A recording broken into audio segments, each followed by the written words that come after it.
Video में हम पढ़ेंगे जयशंकर प्रसाद का साहित्यिक परिचय। तो देखिए, बोर्ड एग्जाम में आपको इस प्रकार से क्वेश्चन पूछा जाता है।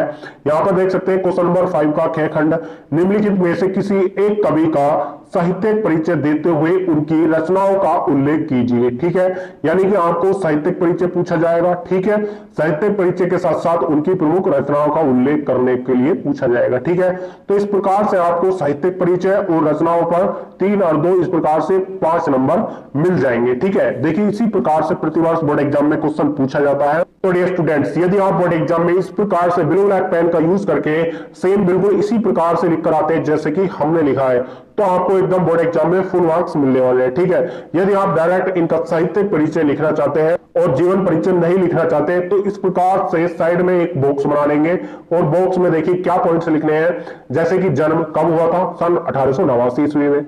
जन्म स्थान कहां पर हुआ इनका जन्म, उत्तर प्रदेश काशी में। ठीक है, और पिता का नाम क्या था, श्री देवी प्रसाद। और भाषा शैली क्या है इनकी, शुद्ध एवं खड़ी बोली।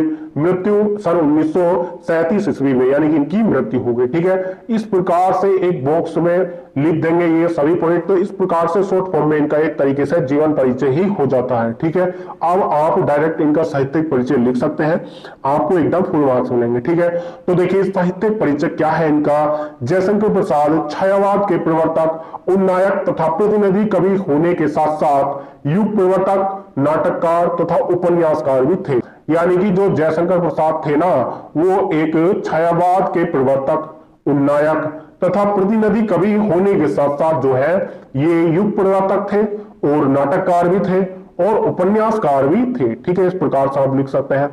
इनकी रचनाएं भावपूर्ण रहती हैं, यानी कि जो इनकी सभी रचनाएं रहती है ना वो भावपूर्ण रहती हैं।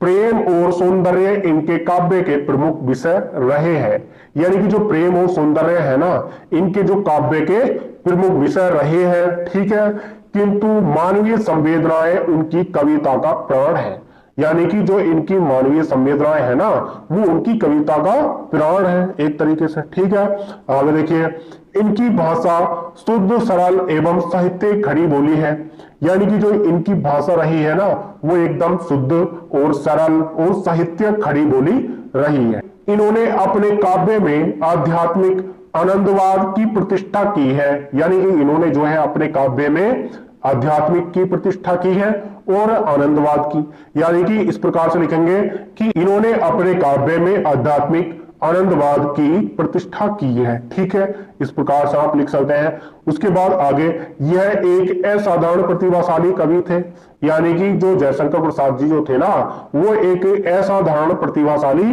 कवि थे। इनके काव्य में ऐसा आकर्षण व चमत्कार है, यानी कि इनका जो काव्य है ना इनके काव्य में जो है आकर्षण और इस प्रकार का एक चमत्कार है, यानी कि पाठक उसमें मग्न होकर अपनी सुध-बुध खो बैठता है।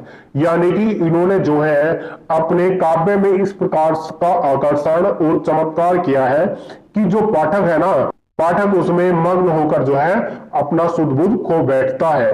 कामायनी की रचना के माध्यम से उन्होंने मानव को श्रद्धा और मनु के माध्यम से हृदय और बुद्धि के संयम का संदेश दिया है, यानी कि इन्होंने जो है कामायनी की रचना के माध्यम से जो है मानव को श्रद्धा और मनु के माध्यम से हृदय और बुद्धि के समन्वय का संदेश दिया है। ठीक है, यानी कि संदेश जो है समन्वय के माध्यम से दिया गया है। इस रचना पर कवि को मंगला प्रसाद पारितोषिक भी मिला है, यानी कि कौन सी रचना पर, यानी कि जो इनकी कामायनी रचना है ना कामायनी रचना पर इन्हें जो है मंगला प्रसाद पारितोषिक भी मिला। इनकी काव्य हिंदी साहित्य की अमूल्य निधि है, यानी कि जो इनकी काव्य है ना इनकी काव्य हिंदी साहित्य की अमूल्य निधि है। ठीक है, उसके बाद देखिए इस प्रकार से आपको इनकी रचनाएं लिखनी है। देखिए इनका काव्य है कामायनी आंसू लहर झरना। ठीक है, यानी कि जो कामायनी आंसू झरना लहर है ना इनका ये काव्य है। और कहानी क्या है इनके, आकाशदीप इंद्रजाल आंधी। ठीक है, इस प्रकार से इनके ये कहानी है आकाशदीप इंद्रजाल आंधी। ठीक है, उपन्यास है कंकाल तितली इरावती। ठीक है, ये इस प्रकार से इनके उपन्यास है। तो डियर स्टूडेंट, इस प्रकार से इनका साहित्यिक परिचय और इनकी रचनाएं लिखने पर आपको एकदम फुल में फुल मार्क्स यानी कि 5 नंबर मिल जाएंगे। तो डियर स्टूडेंट, ये वीडियो आपको कैसी लगी हमें कमेंट्स बॉक्स में कमेंट करके जरूर बताएं। चलिए मिलते हैं नेक्स्ट वीडियो में नेक्स्ट टॉपिक के साथ, तब तक के लिए जय हिंद, वंदे मातरम।